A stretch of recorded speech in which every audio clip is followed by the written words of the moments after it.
Olá a todos, meu nome é Cecília e hoje vamos falar de um caso concreto que tem tudo a ver com o princípio da boa-fé objetiva, com base no conceito em latim, venire contra factum proprio. Num primeiro momento, parece um nome bem complicado, mas ele está presente no nosso dia a dia, nas relações jurídicas e principalmente nos contratos. Antes de entrarmos no caso concreto, é muito importante que a gente entenda o que ele significa. De um modo bem simples, ele quer dizer que ninguém pode agir contra os próprios atos. Ou seja, uma pessoa age de modo que cria uma expectativa legal na outra. E depois, ele não pode mudar de ideia, prejudicando a confiança. Esse princípio tem como origem no direito romano, o direito antigo, justamente para garantir a coerência e a lealdade. Foi se desenvolvendo durante os anos, durante o tempo, e foi incorporado no nosso direito moderno, que visa garantir a segurança jurídica e a ética contratual. A boa-fé objetiva é a base desse conceito e funciona como uma regra de conduta, exigindo que as partes tenham honestidade, lealdade e transparência, não apenas cumprindo o que está no contrato, mas respeitando a confiança que o outro depositou em você. Isso significa que a boa-fé não é apenas um ideal moral, ela tem seus efeitos jurídicos e pode ser usado pelos juízes para resolver conflitos. Na prática, esse conceito evita comportamentos contraditórios. Ele protege a confiança legítima das partes e evita injustiças. Afinal, ninguém pode mudar de opinião conforme sua conveniência, principalmente quando já criou uma expectativa no outro. Imagine você que uma empresa garante uma certa cobertura. Tudo bem, mas no seu principal momento, na sua necessidade, ela tenta negar essa cobertura com base em um detalhe do contrato. É sobre um caso assim que vamos falar, de uma seguradora e de um assegurado, qual o tribunal aplicou o princípio venire contra factum proprio para impedir uma conduta contraditória. Com isso em mente, agora vamos à apresentação dos fatos. Olá, me chamo Roberta, sou do 3º semestre e vou contar os fatos do tema do nosso grupo. No nosso exemplo, vamos analisar uma situação bastante comum nas relações contratuais do seguro. Trata-se de o quê? De um caso envolvendo uma empresa e uma seguradora que vai nos ajudar a entender melhor o princípio da boa-fé e a proibição do comportamento contraditório. Eu vou falar o início do caso, para vocês entenderem melhor. O que acontece? A empresa contratou um seguro com uma seguradora com o objetivo do quê? De proteger uma máquina industrial essencial para a sua produção. Era um equipamento de alto valor indispensável para o funcionamento das atividades da empresa. Na contratação do seguro, o que acontece? No momento da contratação, a seguradora não exigiu a nota fiscal da máquina. Todo o processo foi feito com base nas informações prestadas pela empresa. E o contrato foi firmado normalmente, sem qualquer pedido de documento adicional. E algum tempo depois, infelizmente, ocorreu um roubo nas instalações da empresa. E os criminosos levaram justamente a máquina segurada. E junto com ela também foi levada a nota fiscal original do equipamento. E aí o que acontece? Aí entra a parte da negação por parte da seguradora. Após o sinistro, a empresa comunicou o ocorrido à seguradora. Apresentou o boletim de ocorrência e pediu a indenização prevista no contrato. Só que, mas de forma contraditória, a seguradora negou o pagamento, alegando o quê? Alegando a ausência da nota fiscal, porque a nota fiscal foi roubada junto com a máquina. E mesmo sabendo que esse documento nunca foi exigido na contratação. E essa postura da seguradora é um exemplo clássico chamado venire contra factum próprio, expressão em latim, que significa o quê? Significa vir contra o próprio ato. Ou seja, quando alguém adota um comportamento e depois age de forma incoerente, prejudicando a outra parte. Então, conclusão dos fatos. No caso da empresa, a seguradora violou o princípio da boa-fé, pois criou uma expectativa legítima de cobertura. E depois o que acontece? Depois mudou sua conduta apenas para fugir da responsabilidade. E esse exemplo mostra o quê? Mostra que na prática, como o direito busca impedir comportamentos contraditórios e garantir a segurança e confiança nas relações contratuais.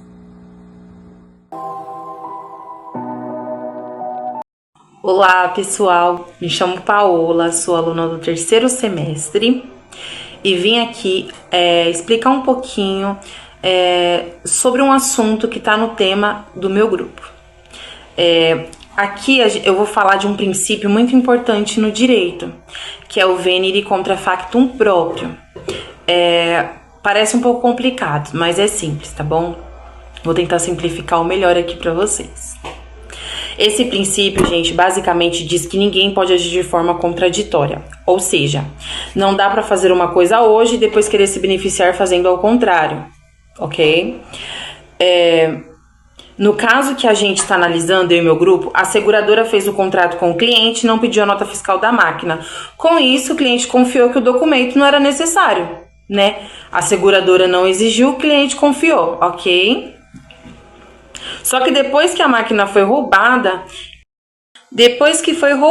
e a empresa pediu a indenização, a seguradora negou, né, alegando a falta da nota. Vocês percebem a contradição? No início ela mesma não exigiu, o cliente confiou. Então o documento não é necessário. Quando o cliente foi roubado e precisou pedir a indenização, a seguradora negou, alegando a falta do documento. Olha que contradição. Tudo isso para não pagar, né? Só que no direito, esse tipo de comportamento da seguradora não é permitido, porque ela vai contra o princípio da boa-fé objetiva, que ele exige a lealdade, a confiança, a coerência nas relações entre as partes. Então, pessoal, resumindo aqui, a seguradora agiu de forma contraditória, tentou se beneficiar de algo que ela mesma tinha dispensado antes, por isso que o cliente, a empresa no caso, confiou, porque a seguradora não exigiu a nota. Então, o cliente confia na seguradora e acredita que o documento não é necessário, né? Só que isso que a seguradora está fazendo, ela está indo contra, como eu disse, o princípio da boa-fé objetiva, que exige, pessoal, lealdade, confiança, coerência nas relações entre as partes. E é exatamente isso que o princípio venire contra factum próprio proíbe, pessoal. Obrigado pela atenção de vocês. Agora, falando sobre os fundamentos legais, a gente percebe que a boa-fé objetiva não é apenas um princípio moral, mas algo que está claramente previsto em lei. Do ponto de vista jurídico, o Código Civil, nos artigos 113 e 422, determina que as partes, em qualquer relação contratual, devem agir com boa-fé e coerência. E o que isso significa? Boa pergunta. Isso significa que as pessoas envolvidas em um contrato precisam manter uma postura leal, transparente e coerente com o que foi acordado, sem tentar se beneficiar de uma situação de forma contraditória ou desleal.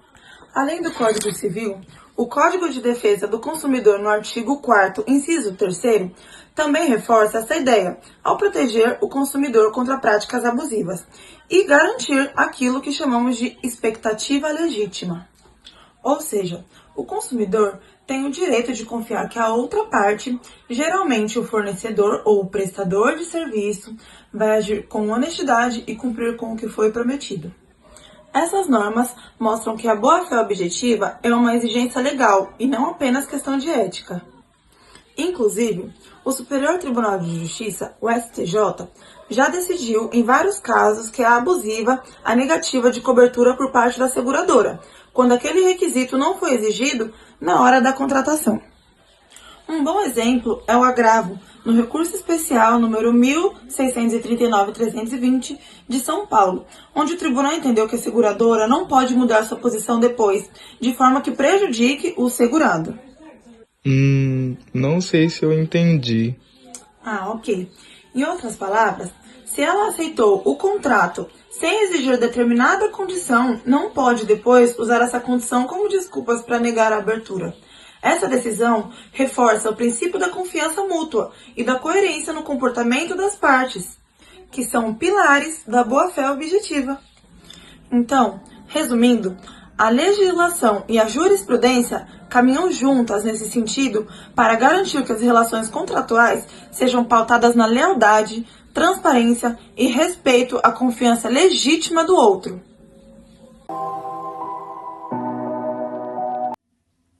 Olá, meu nome é Natália Gabriel, sou aluna do 3º semestre da Faculdade Integrada Campos Sales e vou dar continuidade à apresentação do nosso trabalho. No caso em que estamos tratando, falaremos sobre as consequências que as empresas terão devido à falta de boa-fé por parte da seguradora na hora de concluir o contrato com a empresa que a contratou, que acionou a seguradora para que fosse ressarcida integralmente pelo dano sofrido. Acontece que a seguradora ela não agiu com o princípio da boa-fé que está descrito no processo civil, que na hora da execução de um contrato, desde a execução, no período de negociação e na conclusão de um contrato, é necessário que ambas as partes venham a agir de forma leal e de confiança mútua entre as partes, aonde uma tenha confiança na outra e uma seja leal e transparente com a outra. Acontece que nesse caso a seguradora agiu de má fé. Por que má fé, Natália? A seguradora agiu de má fé porque ela não informou a empresa que estava contratando os seus serviços que para que, em caso de prejuízos futuros, seria necessário a apresentação de uma nota fiscal ou um contrato que comprovasse que aquele material era deles e que eles teriam um ressarcimento 100% sobre o dano sofrido. A seguradora, por sua vez, agindo de forma ilegal, que fere a lei descrita no processo civil, agiu pensando somente no seu benefício próprio. Então, o que ela fez? Firmou um contrato, colocou todas as cláusulas, porém, também faltou um pouco de atenção da outra parte, porque eles também não foram aptos a apresentar uma nota fiscal da mercadoria a ser assegurada. Por isso, é lei que para que haja seguro é necessário um contrato de compra e venda ou uma nota fiscal, onde comprove que aquele produto que será assegurado é de total poderes da empresa que está entrando com a solicitação.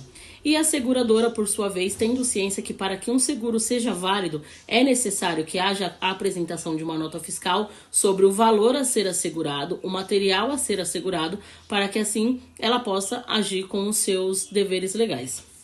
O Código Civil fala, no artigo 475, que a parte lesada, no caso a empresa que contratou a seguradora, pode pedir a resolução do contrato, se preferir exigir o cumprimento, cabendo em qualquer caso a indenização por parte dos danos sofridos. Então aqui no artigo 475 fala que a empresa que foi lesada pela má-fé da seguradora tem total direito de entrar com pedido de indenização e esse seguro ser aprovado porque ela foi lesada. Não houve transparência por parte da seguradora, aonde também temos no artigo 422 do Código Civil, que fala que os contratantes são obrigados a resguardar e assim, na conclusão do contrato, com a sua execução, agirem com o princípio da boa-fé, lealdade e confiança entre as partes, sem que haja ocultação de informações que venham ferir a lei.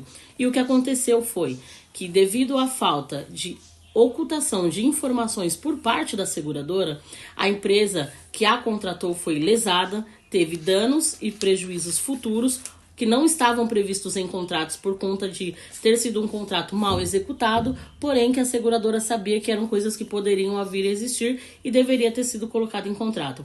Então, por esse motivo, aqui falamos do princípio da boa-fé, que faltou por parte da seguradora, e que todo contrato tem que ter cláusulas claras e objetivas, transparentes, de coisas que possam vir a acontecer e que serão ressarcidas, e coisas que não podem vir a acontecer e que não há necessidade de ressarcimento financeiro de danos e prejuízos sofridos por parte da empresa que contratou a seguradora.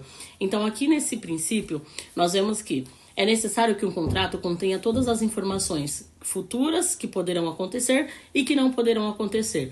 Para você fazer um contrato, firmar um contrato com qualquer empresa, em qualquer segmento, você precisa que esse contrato tenha prazo de validade, valores de honorários, riscos que poderão ou não acontecer e o que esse contrato te assegura, no que esse contrato te cobre. Qual é a assessoria que esse contrato vai te dar? O que você tem de benefício dentro de um contrato? Tudo que você precisa saber sobre contrato está no Código Civil. Você entra lá no Código Civil, você vai ter todas as informações sobre contratos, vai te explicar como redigir um contrato e as cláusulas que são necessárias dentro de um contrato. Essa foi a minha parte do trabalho, fiquem agora com a conclusão, espero que vocês tenham gostado. E aqui chegamos à conclusão. O que é o contrato? O contrato é um negócio jurídico bilateral, onde temos a manifestação de vontade entre duas ou mais pessoas. E ela é ligada e regida pelo princípio da boa-fé objetiva. O que seria a boa-fé objetiva? A boa-fé objetiva seria um dever comportamental. São condutas esperadas, comportamento esperado, que ele é regido pela transparência, pela honestidade, lealdade, cooperação, e caso transgredida uma dessas regras, tem o dever do descumpridor de indenizar a parte sofrida pelo dano. E ela é regida em 3 fases: a fase pré-contratual, a fase contratual e a fase pós-contratual. A boa-fé objetiva é composta por 3 funções. A primeira função é interpretativa, que serve para interpretar o contrato e o negócio jurídico. O segundo é integrativa, que ela utiliza da boa-fé para preencher a lacuna do contrato, criando dever que não estava escrito, porém sempre utilizando da boa-fé, da lealdade e da confiança. A função limitativa, ela impede o exercício abusivo do direito de qualquer uma das partes. No caso apresentado, a seguradora, ela viola a boa-fé objetiva em diversa dimensão, sendo ela não ter redigido essa condição para o pagamento do valor do seguro. Ela interpretou o contrato de forma restritiva e contrária à confiança do segurado. Ela descumpriu o dever de cooperação, de lealdade e de confiança e agiu com abuso do direito, utilizando de forma de não pagar o prejuízo recebido. Ela deve determinar que o pagamento da indenização, caso houver prejuízo adicional, pagar pelos danos e tudo causado. E a boa-fé objetiva, ela não é um simples padrão ético. Ela é o que transforma um contrato num verdadeiro instrumento de confiança e justiça nas relações civis.